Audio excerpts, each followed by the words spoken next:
Les chargés de mission, les libéraux Sabine Laruelle et Patrick Dewal doivent rendre leur rapport au roi cet après-midi.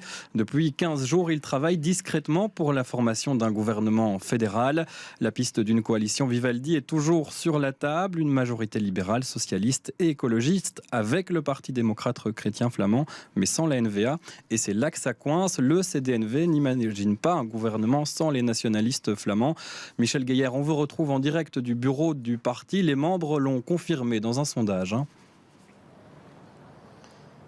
Il y a plus de 60% des participants à ce sondage. Alors pour information, le CDNV, ce sont quelques 25 000 membres et il y en a 6 000 qui ont participé au sondage. Ils ont indiqué deux choses. D'abord, leur priorité pour le prochain gouvernement fédéral, c'est la hausse du pouvoir d'achat et le maintien des soins de santé, a expliqué leur président Joachim Kuntz.